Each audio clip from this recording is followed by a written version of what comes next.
You're all welcome to today's deep news analysis. If you're Nigerian, sit tight. This one is heavy. This one is deep. And this one affects power, justice, and trust. Before we go far, please subscribe, like, and turn on your notification bell. Not because of me, but because stories like this move fast, and silence helps no one. Former Attorney General of the Federation, Abubakar Malami, is back in the news. Not for a speech, not for politics, but for a fresh DSS probe. Reports say arms were found in a home linked to Malami in Kebbi State. That alone changes the room. Because this is not just any man. This is the man who once stood at the center of power. And let's be clear from the start. Malami has been released. He has returned home. But this arms report is the latest storm around him, and it is the one making the loudest noise right now. This did not start today. This did not start with the arms story. This tension began the moment Malami made a sharp political turn. He joined the African Democratic Congress, the ADC. Then he went further. He declared interest in contesting for the Kebbi State governorship seat. From that moment, the calm ended. In Nigerian politics, timing is never innocent.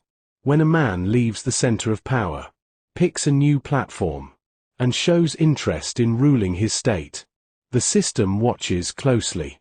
Then the pressure followed. First, arrests. Then long days in custody. Then denied bail requests. Then court conditions that shocked many Nigerians. Now, just as he returns home, this new report drops. Arms. In a home linked to him. That word alone carries weight. Because in today's Nigeria, arms are not a small issue. They touch security, trust, and fear. This is why this story refuses to die. Malami is not new to controversy. As Attorney General under the Buhari government, he was one of the most powerful legal figures in the country. And one decision from that period still follows him everywhere. Nnamdi Kanu. Malami was Attorney General when Kanu was brought back to Nigeria from Kenya. That move shook the country. It shook the courts. It shook international opinion. Nnamdi Kanu himself has spoken many times about that action. He said it was not a normal arrest. He said it was not a clean process. He said powerful hands were involved. Whether people agree or not. Those words never left the public space. And Malami's name stayed attached to that moment. So today, when Malami faces probes, when his name appears in DSS reports, when arms are mentioned, many Nigerians connect the dots backward. They ask questions. Was power used correctly in the past? Is power being challenged now? Is this justice, politics, or both? Remember this. Malami is no longer Attorney General. He no longer has state cover. He is now a politician with ambition. And ambition in Nigeria attracts heat. Even after his release and return home, the system did not go quiet. Instead, this arms report surfaced. And it pushed his name right back to the front pages. Supporters say this is political pressure. Critics say no one is above the law. The state says investigations must continue. What matters is this. The story keeps growing. And at the center of it is a man who once helped shape Nigeria's legal direction. Who played a role in one of the most talked about extraditions in recent history. And who is now seeking power again, this time through the ballot. That journey is not small. It is not clean. And it is not quiet. This is why Nigerians are watching closely. Because when yesterday's enforcer becomes today's suspect, the system reveals itself. And when the past meets the present, the truth usually struggles to stay hidden. This chapter is not about guilt. It is not about innocence. It is about power changing hands. And what happens to those who once held it, when they decide to return, not as appointees, but as contenders. And this arms report, coming now, has made sure this news is far from over. Now let's start strong. Now let's move deeper. Because this is where many Nigerians misunderstand the process. After weeks in custody, Malami, his wife, and his son were granted bail. That news alone caused mixed reactions across the country. Some people shouted freedom. Others shouted privilege. But bail is not freedom. And it is not victory. Bail is temporary trust. The court did not say the case is over. The court did not say anyone is innocent. The court only said, you may go home, under strict rules. Each of them was granted 500 million Nigerian nairas bail. That is not pocket money. That is not symbolic. And here is the key truth many people miss. That 1.5 billion Nigerian nairas was not paid in cash. What the court asked for was guarantee, not donation. The court demanded sureties. Real people. Real names. People with verifiable properties worth 500 million Nigerian nairas each. In Maitama or Gwarinpa, Abuja. This means the court wanted people wealthy enough to lose everything. If Malami or his family failed to obey the rules. The message was simple. If you trust him, risk your wealth. That is how bail works at this level. And this is why bail can be more painful than prison. Because it exposes who truly stands with you. If Malami fails to appear in court when called, the court will not chase him first. The court will chase the shorty. The shorty will be told, produce him, or lose your property, or pay 500 million Nigerian nairas. Only after that can the court declare Malami wanted. So bail is not escape. Bail is pressure. Yes, Malami returned home. Yes, he is no longer in Kuje. But the case followed him home. And just when many thought the dust was settling, the arms report surfaced. That timing matters. Because it tells Nigerians one thing clearly. This case is not slowing down. The DSS does not move on rumors alone. When security agencies step in, it means the matter has crossed from court drama into national security concern. And again, context matters. This is happening after Malami joined the ADC. This is happening after he showed interest in the Kebbi governorship race. In Nigeria, once you step into opposition politics, you lose protection. And you gain attention. Some say this is normal accountability. Others say this is selective pressure. But both sides agree on one thing.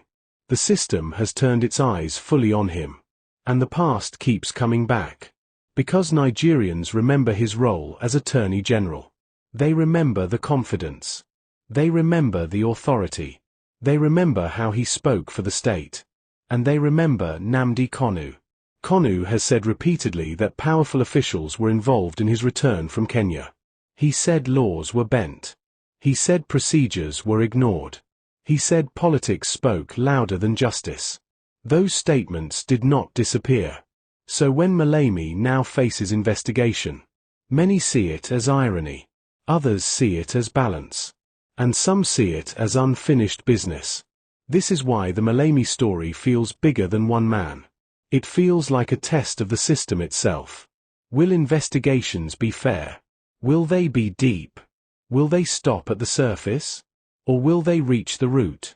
These questions are why Nigerians are watching closely. Because today it is Malami. Tomorrow it could be someone else.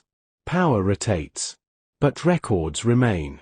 And when a former gatekeeper of the law now stands on the other side of scrutiny, the country learns something important. Justice is slow. Justice is complex. But justice remembers. Malami's release did not end the story. It only changed the location. The arms report has reopened the tension. The political ambition has kept the spotlight on. And the past decisions have refused to stay buried. This chapter is not about conclusion. It is about process. And in Nigeria, the process often speaks louder than the verdict. The news still continues. At this point, the matter has moved beyond one individual. It has become a national issue that touches law, politics, and trust in institutions. The arms report linked to a home associated with Malami has raised serious questions, not only about security, but about accountability. When such claims surface around a former Attorney General, the weight is different. The office he once held makes every allegation heavier. Security agencies do not operate in isolation. When the DSS steps in, it signals that the issue has crossed into a sensitive zone. This is not just about court papers or bail terms anymore. It is about national concern. At the same time, the political angle cannot be ignored. Malami's move to the African Democratic Congress and his interest in the Kebbi State governorship race changed his position in the power structure. He is no longer a government appointee. He is now a political actor with ambition. In Nigeria, that shift matters. History shows that once someone exits the center of power, their past actions receive fresh attention.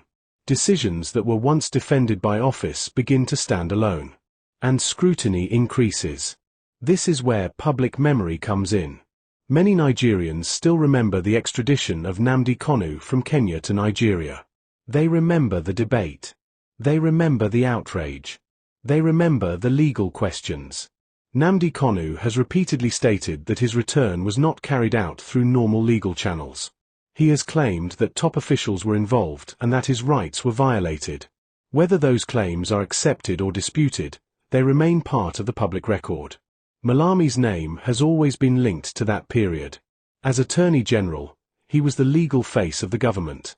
He defended the state's actions. He explained the position of authority. Today, the situation has changed. Nnamdi Kanu was sentenced to life imprisonment on November 20th and later moved to Sokoto Prison.